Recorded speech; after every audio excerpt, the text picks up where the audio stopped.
If Lacey Holmes had known who was waiting inside that elevator, she would have taken her chances with Adam. Because the man inside wasn't just dangerous, he was the kind of man who changed the fate of anyone who crossed his path.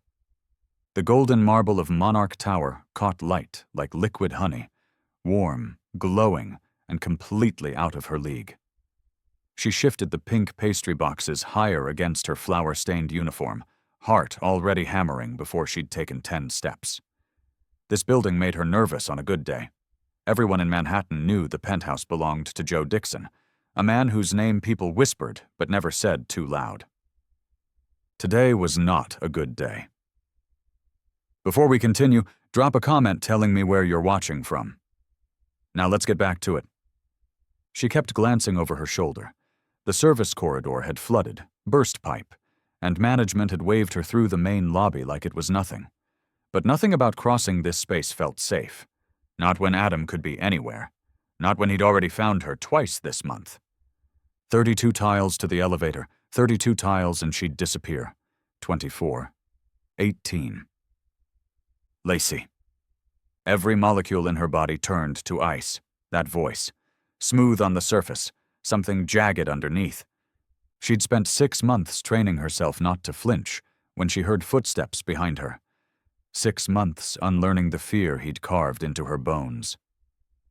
She didn't turn around. Kept walking. Lacey, stop, I know it's you. Footsteps. Dress shoes on marble, closing fast. A woman near the concierge desk looked up, eyes flicking between Lacey and the man pursuing her. Then she looked away. Kept typing. No one was going to help. Don't you dare walk away from me. His hand locked around her elbow, spinning her backward. The top box slid. She caught it against her hip, and then she was facing him. Adam Barone. 25. Sandy hair gelled into submission, pale blue eyes that used to seem kind before she learned what lived behind them. His cologne hit her like a fist. Expensive, suffocating ownership. 6 months of blocked calls, he hissed, and you think you can just… We're done, Adam. We're done when I say we're done. He stepped closer, shrinking the air between them. You left a note, like I was nothing. His grip tightened. Not hard enough to bruise, never hard enough to leave marks. He'd always been careful about that. Behind him, Lacey heard the soft chime of an elevator arriving. Golden doors sliding open. She didn't think. She ripped her arm free and ran. 8 steps. 5. 3. She threw herself through the closing doors and crashed directly into a wall of navy Italian wool, sending lemon tarts scattering like shrapnel across the elevator floor. The man didn't stumble, didn't flinch. He stood completely still, hands clasped behind his back, and slowly, so slowly, tilted his head the slightest inch, like someone assessing whether she was a threat or prey. The doors sealed shut. Adam's fist pounded against the gold from the other side, his muffled voice demanding she come back. But Lacey couldn't move, because she recognized that face. Silver hair swept back, pale gray eyes that missed nothing, a jaw carved from granite. Joe Dixon, the man whose name people whispered, the man no one crossed and lived to talk about. And she'd just body-checked him with a stack of pastries. If you're already hooked, smash that like button and subscribe so you don't miss what happens next. His gaze dropped to the ruined tarts at their feet. Then back to her face. One silver eyebrow lifted. Running from someone? His voice was quiet, controlled, the kind of calm that made her skin prickle with warning. Lacey swallowed hard. It's complicated. The corner of his mouth twitched, not quite a smile. It usually is. If you want to know whether Lacey just met her worst nightmare or her only chance at survival, stay with me. This story gets even wilder. The pounding stopped. Lacey stood frozen, crushed lemon tarts beneath her sneakers, staring at the sealed golden doors like they might burst open any second. Her breath came in shallow gasps. Her hands wouldn't stop shaking. Behind her, Joe Dixon hadn't moved an inch. "Please," Adam's muffled voice seeped through the gap. "Lacey, just talk to me. 5 minutes. That's all I'm asking." The elevator hummed, started to descend. Then Joe Dixon spoke. Not to her, but into a phone that had materialized in his hand. "Lobby, gray suit. Remove him." A pause. "I don't care how." He ended the call. Lacey opened her mouth to say something. "Thank you, sorry, what just happened?" But before the words could form, the elevator shuddered. A deep, metallic groan echoed through the shaft. The lights flickered once, twice. Then everything stopped. Emergency lighting clicked on, bathing the small space in dim amber. The elevator hung suspended, silent, motionless, trapped. Lacey's chest tightened. The walls seemed closer now, pressing in. She backed up instinctively, shoulders hitting the corner, pastry boxes still clutched against her like a shield. Joe Dixon turned. Slowly. That same measured calm. He studied her the way someone might study a cornered animal. Not with cruelty, but with clinical interest. "Breathe," he said. It wasn't a suggestion. Lacey sucked in air. Let it out. Her pulse still raced, but the raw edge of panic dulled slightly. "The elevator," she started, "malfunctions occasionally. Maintenance will reset it within 20 minutes. He glanced at the control panel, then back at her. "You're safe." Safe? The word felt foreign in her mouth.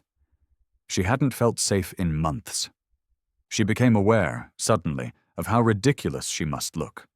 Flour-dusted uniform, wild hair escaping its clip, surrounded by the corpses of her lemon tarts. Standing across from a man who probably owned half of Manhattan and definitely owned this building. A man whose name made powerful people nervous. "You're shivering." Lacey blinked. She hadn't noticed, but he was right. Her whole body trembled, adrenaline crash setting in. Before she could respond, Joe shrugged off his jacket. Navy wool, impeccably tailored, probably worth more than her rent. He held it out to her. She stared at it. "It's not poisoned," he said dryly. Lacey took it. The fabric was warm, heavy, and smelled faintly of cedar and something darker. She draped it over her shoulders, feeling absurdly small inside it. "Thank you," she whispered. He inclined his head. Nothing more. The silence stretched between them, not uncomfortable exactly, but charged. Lacey found herself studying him in the amber half-light. The sharp lines of his face, the absolute stillness of his posture, everything about him radiated control. The opposite of Adam. The complete, terrifying opposite. And somehow, standing in a broken elevator with one of the most dangerous men in New York, Lacey felt something she hadn't felt in 6 months. Safe. That terrified her most of all. The black sedan glided through Manhattan like a shark through dark water. Lacey sat in the back seat, still wrapped in Joe Dixon's jacket, watching the city lights blur past the tinted windows. The driver hadn't spoken a word since he'd met her in the lobby. Just opened the door, waited for her to climb in, and started driving like he already knew exactly where she lived. He probably did. She didn't ask how. When the car stopped outside her building, a cramped walk-up above a dry cleaner in Queens, the driver finally spoke. "Mr. Dixon says keep the jacket. He'll be in touch."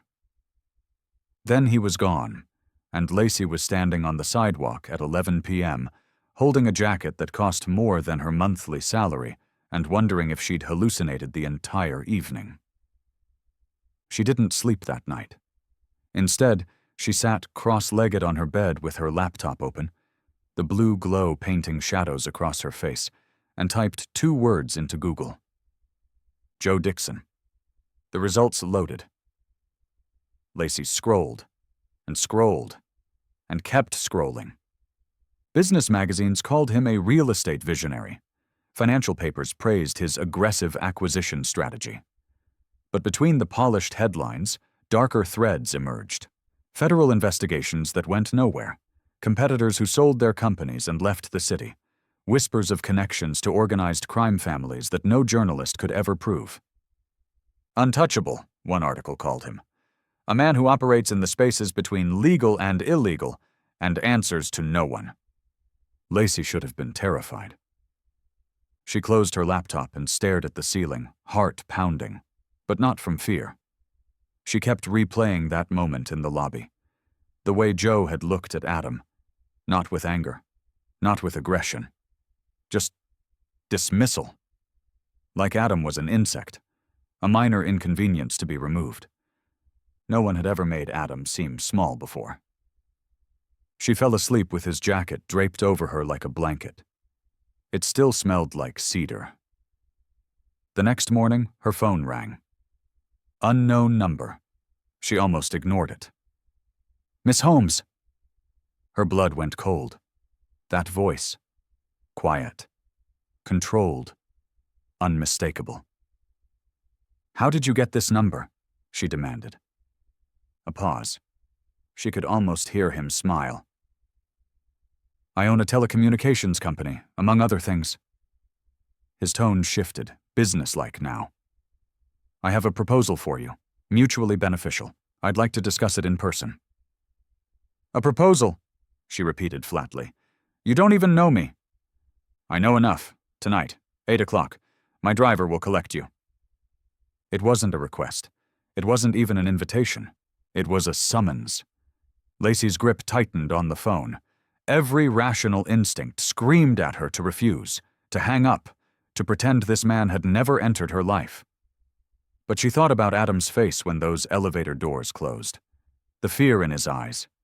Not of her, but of the man standing behind her. "Fine," she heard herself say. 8 o'clock. She had no idea what she was walking into. The penthouse took up the entire top floor of Monarch Tower. Lacey stepped out of the private elevator into a space that looked less like a home and more like a museum. All clean lines, floor-to-ceiling windows, and art that probably belonged in galleries. The city sprawled beneath them, glittering like scattered diamonds. Joe Dixon stood by a dining table set for two, a glass of whiskey in his hand. "You came. You didn't give me much choice." The corner of his mouth twitched. "There's always a choice, Miss Holmes. Sit." She sat. A man in a white jacket appeared from nowhere, placing dishes in front of her. Seared scallops, something with truffle. Wine she was too nervous to drink. Lacey pushed food around her plate while Joe ate slowly, watching her with those unreadable gray eyes. Finally, he set down his fork. "I'll be direct. My family is traditional. They've arranged a marriage for me. Daughter of an allied family. Politically advantageous." His jaw tightened almost imperceptibly. "I have no interest in being anyone's pawn." Lacey blinked. "And what does this have to do with me?" "I need a girlfriend. A visible one. Someone believable enough to buy me time while I dismantle their plans." He leaned back, swirling his whiskey. 6 months, that's all I need. The absurdity of it nearly made her laugh. "You want me to pretend to date you?" "I want you to live here, attend events with me, make my family believe I'm unavailable." "And in exchange?" "Protection from Mr. Barone. Permanent protection. A room in my guest wing, your own space, your own terms, and payment." He named a figure that made Lacey's breath catch. "Enough for culinary school, twice over." Her dream. Handed to her on a silver platter by a man who terrified half the city. Every instinct screamed at her to refuse. She'd spent 2 years suffocating under Adam's control, his rules, his demands, his slow erasure of everything she was. Why would she walk willingly into another powerful man's domain? "I just escaped a cage," she said quietly. "Why would I step into another one?" Joe studied her for a long moment. Something shifted in his expression. Not softness, exactly, but something close to understanding. Because this isn't a cage. He set down his glass. I'm offering you a transaction, Miss Holmes, not ownership. You can leave whenever you want. The door will never be locked. The door will never be locked. Such a simple sentence. Such a foreign concept. Adam had never locked doors either. He hadn't needed to. He'd locked her with guilt, with fear, with the slow dismantling of her confidence until she couldn't imagine leaving. But Joe Dixon wasn't offering love. He wasn't offering promises he'd later weaponize. He was offering a deal. Clean. Defined. With an exit. Lacey met his eyes.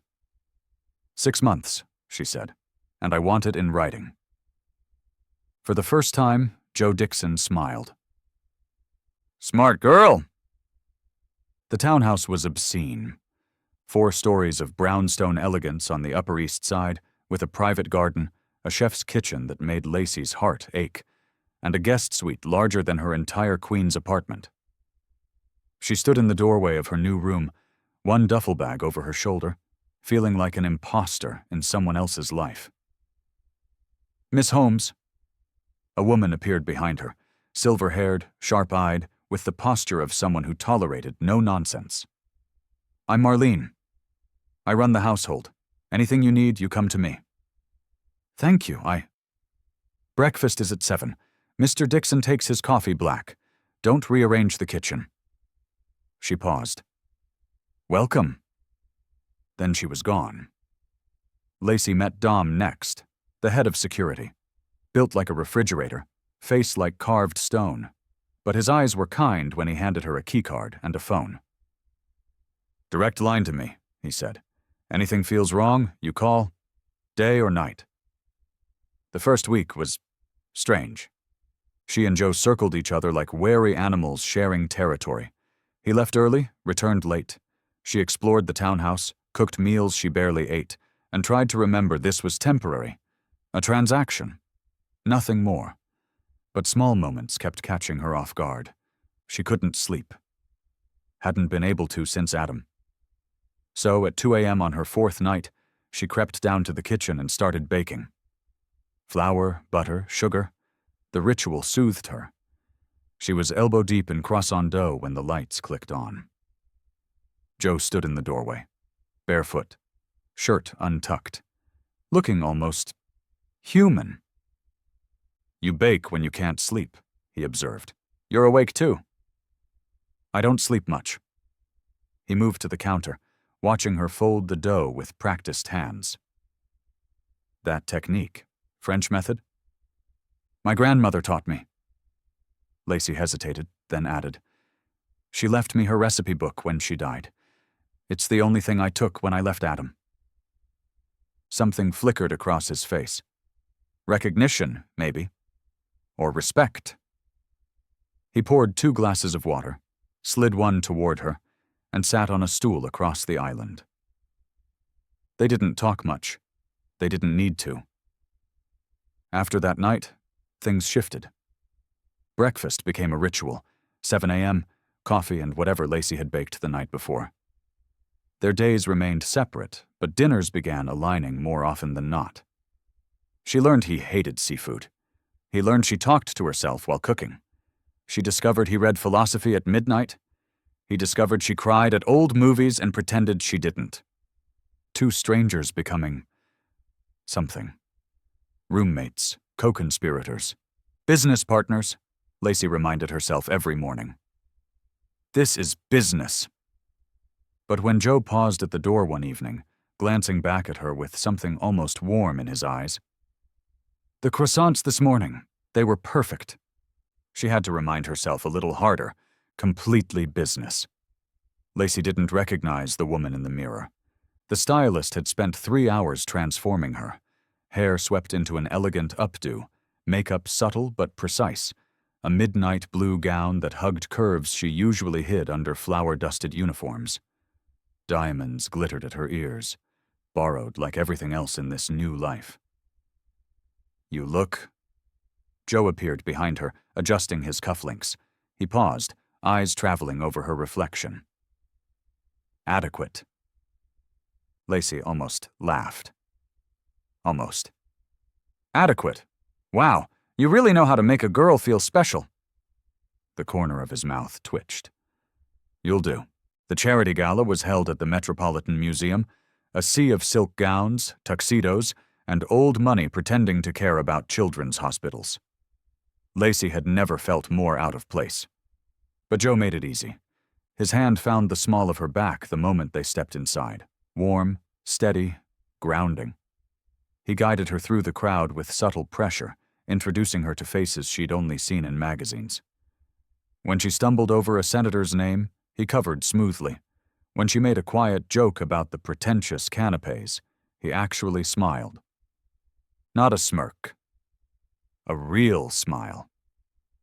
She found herself leaning into him, laughing at his dry observations, catching his eye across conversations and feeling something flutter in her chest that definitely wasn't part of their arrangement.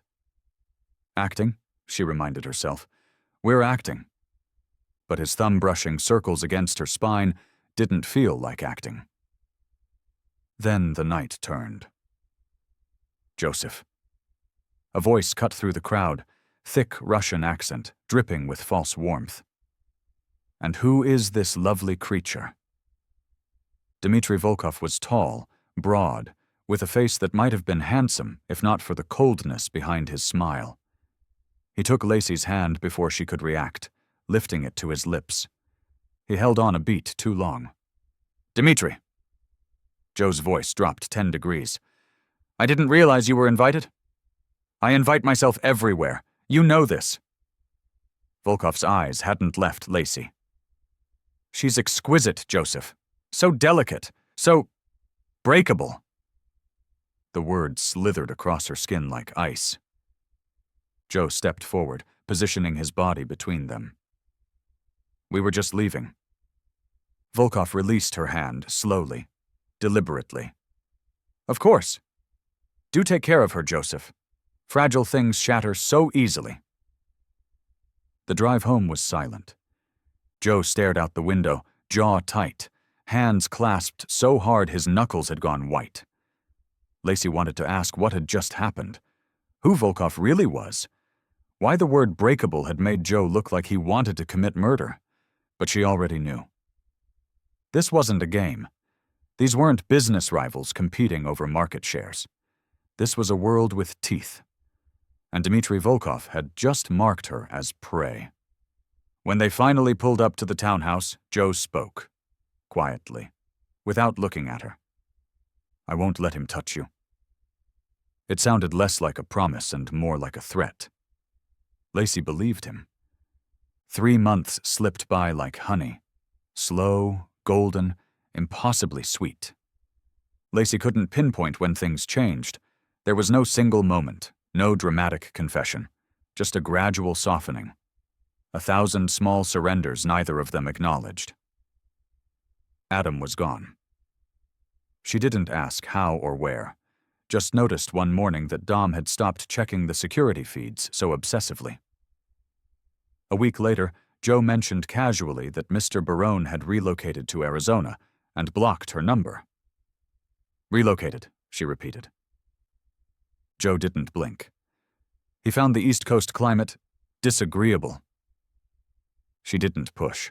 Some doors were better left closed. Without Adam's shadow looming, Lacey began to breathe. Really breathe. The constant knot in her chest loosened. She stopped flinching at unexpected sounds, started sleeping through the night, most nights anyway. And somewhere in that exhale, she stopped pretending. Sundays became theirs. Joe would appear in the kitchen around noon, tie loosened, reading glasses perched on his nose, contract pages spread across the island. Lacey would cook, experimenting with her grandmother's recipes, adjusting, perfecting, and he would taste, always honest, sometimes brutal. Too much cardamom. The cardamom is perfect. Your palate is broken. My palate owns 3 restaurants. Your palate is still wrong. He'd almost smile then. Almost. She found herself reaching for him without thinking. A touch on his arm when she passed, her shoulder brushing his when they stood at the stove together. Once, during a gallery opening, she'd laced her fingers through his, and only realized later that no cameras had been watching. He hadn't pulled away. The movie night happened on a Thursday. Lacey had insisted on introducing him to old Hollywood, Casablanca specifically, and Joe had pretended to find it predictable while quoting half the dialogue under his breath. The couch was too comfortable, the wine was too warm, and somewhere between Humphrey Bogart saying goodbye and the credits rolling, Lacey's head found Joe's shoulder. She didn't remember falling asleep. She woke up in her own bed, blankets tucked around her, still wearing her sweater. Morning light streamed through the curtains. Her shoes were placed neatly by the door. He'd carried her. At breakfast, neither of them mentioned it. Joe drank his coffee, scanned the morning news, and complimented her almond croissants without meeting her eyes. But when he left for work, his hand brushed hers on the counter. Deliberate, fleeting, gone before she could react. Lacey stood in the empty kitchen, heart pounding, and finally admitted what she'd been avoiding for weeks. This wasn't business anymore. Maybe it never had been. She was falling in love with Joe Dixon, the most dangerous man in New York, a man who'd bought her time with a contract, a man who probably didn't know how to love anyone. And she had no idea if he felt the same. The photos arrived on a Tuesday. Lacey didn't know about them. Not at first. She only noticed that Joe came home different, his jaw locked tight, his eyes distant. He barely looked at her during dinner, and when she asked about his day, he answered in monosyllables before disappearing into his office. She told herself it was work. Stress. Nothing personal. But when Dom started shadowing her every move, even inside the townhouse, she knew something was wrong. It was Marlene who finally told her. There was an incident, the housekeeper said quietly, folding linens with rigid precision. Mr. Castellano's wife was threatened, and photographs arrived at Mr. Dixon's office. She paused. Of you? Lacey's blood went cold. What kind of photographs? Marlene didn't answer. She didn't have to. That night, Joe found her in the kitchen. No warmth in his face, no softness, just ice. You're leaving tomorrow, he said. I'm sending you to a property upstate until this is resolved. Lacey stared at him. Excuse me? It's not a discussion. Like hell it isn't. She set down her knife, turning to face him fully. You don't get to just ship me off because things got dangerous. That's not how this works. This isn't a negotiation, Lacey. You're right, it's not, because I'm not leaving. Something cracked behind his eyes. For the first time since she'd met him, Joe Dixon looked unsteady. You don't understand, he said, voice dropping. Volkov doesn't make threats. He makes promises. Those photos, you at the grocery store, you walking home, you existing, that's a message. He's telling me he can reach you whenever he wants. Then we deal with it. Together. There is no together in this. He stepped closer, frustration bleeding through his composure. You're a target because of me. The only way to keep you safe is to remove you from the equation. Lacey's chest burned. So you just, what? Push me away? Send me somewhere I can't reach you while you do God knows what? If that's what it takes, yes. That's not protection, Joe. That's control. She met his eyes, her own blazing. I didn't escape Adam just to be locked in a different cage. The words hit him like a slap. For a long moment, neither of them moved. Then Joe's composure finally shattered. Not into rage, but into something raw, more desperate. I can't protect you if you won't let me, he said, voice rough. And I can't... He stopped, swallowed, started again. I can't protect myself if I lose you. The confession hung in the air, jagged and bleeding. Lacey's anger dissolved. What replaced it was worse. Tenderness. Terror. the overwhelming urge to close the distance between them and never let go. "Then don't send me away," she whispered. "Fight with me." Joe stared at her, something breaking behind his eyes. He didn't agree, but he didn't argue either. It happened in broad daylight.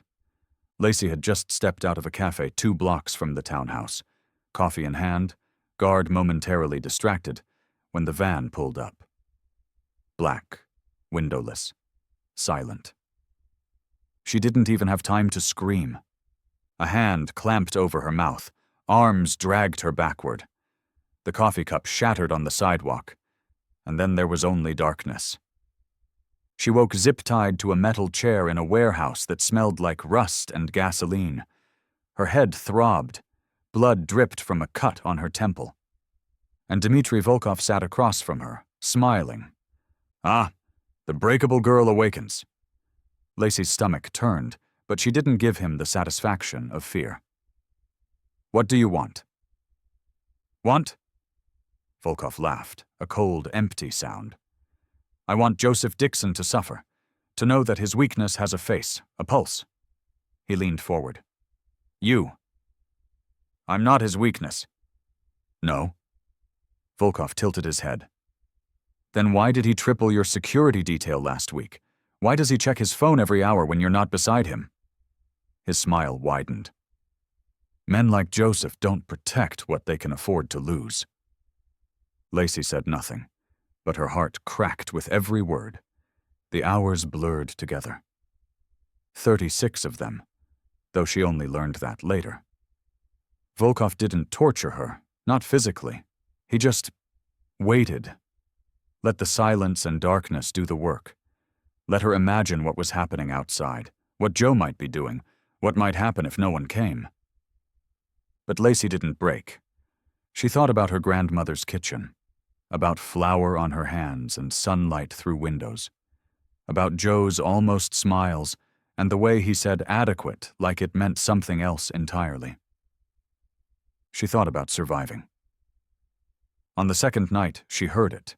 Distant thunder that wasn't thunder at all. Gunfire, shouting, the warehouse doors exploding inward. A guard rushed toward her, weapon raised. Lacey didn't think. She lunged forward, chair and all, and slammed her forehead into his nose. Bone crunched. He staggered. And then Dom was there, putting him down with clinical efficiency. "Clear!" Boots. Voices. Chaos! And then Joe. He appeared through the smoke like something from a nightmare. Tactical vest, blood on his knuckles, eyes wild with something she'd never seen in him before. Fear.